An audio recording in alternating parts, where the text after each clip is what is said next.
आप किचन में हैं तो इन 5 बातों का ध्यान हमेशा रखें, वरना आपके पति पर इसका बुरा असर होगा। देख रहे हैं आप वैदिक टीवी। राधे राधे करती हूँ सभी को और मेरा नाम है मेघा। वास्तुशास्त्र की व्यक्ति के जीवन में अहम भूमिका है। खासतौर पे व्यक्ति को वास्तु का ख्याल तब रखना चाहिए जब वो अपना घर बनाता है, क्योंकि अगर घर का वास्तु ठीक नहीं होगा तो फिर घर में अशांति रहेगी, आप चाहे कितना ही कोशिश कर ले। साथ ही आपकी रसोई का वास्तु भी ठीक होना चाहिए। कहा जाता है घर का सबसे महत्वपूर्ण हिस्सा ही रसोई होती है।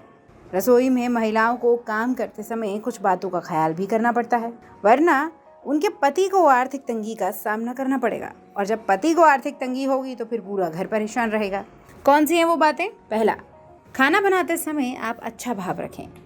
ऐसा कहा जाता है कि जैसा अन्न खाया जाता है वैसा ही मन होता है, लेकिन साथ एक बात और भी कही जाती है कि खाना पकाते समय जो खाना बनाने वाले के मन में होता है वही भाव खाने में भी दिखते हैं। मतलब अगर आप गुस्से में हैं और खाना बना रहे हैं, आपके मन में द्वेष है, झगड़ा है, किसी के प्रति हीन भावना है, तो खाने में भी आपको वो असर दिखाई देगा। इसलिए हमेशा प्रसन्न होकर ही खाना बनाएं।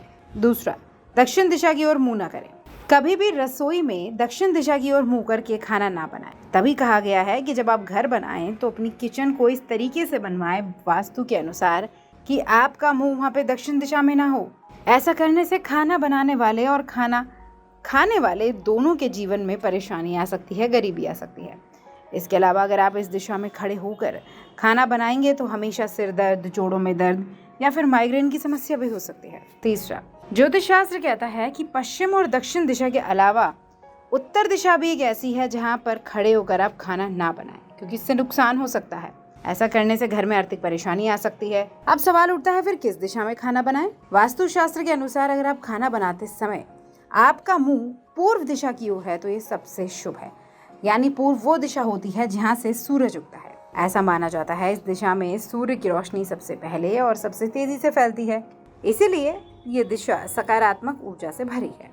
पांचवा, चूल्हा और गैस परिवार के धन और समृद्धि का प्रतिनिधित्व करते हैं, इसलिए इन्हें हमेशा साफ सुथरा रखना चाहिए। खाना बनाने के बाद आप किचन में गंदगी को साफ कर दें, अपना सेल्फ साफ कर लें और गैस को भी साफ कर दें। छठा, आपके घर के मेन गेट के बाहर से आपको गैस का चूल्हा नहीं दिखना चाहिए। अगर आपके घर में भी ऐसा है तो इसे छिपाने के लिए आप हल्का कोई पर्दा लगा सकते हैं, या फिर ऐसी व्यवस्था करें कि अगर आप घर के बाहर खड़े हैं तो आपको वहां से किचन बिल्कुल नजर ना आए। रसोई घर किसी भी कीमत पर शौचालय के ऊपर, नीचे या सीढ़ियों के आसपास, सीढ़ियों के नीचे बिल्कुल ना बनाएं। ऐसी रसोई न सिर्फ सेहत पे बुरा असर डालती है बल्कि धन दौलत का भी नुकसान होता है। ये जानकारी आप तक विभिन्न आलेखों द्वारा पहुंचाई गई है। वीडियो में बताई गई बातों की सत्यता की पुष्टि वैदिक टीवी नहीं करता। राधे राधे।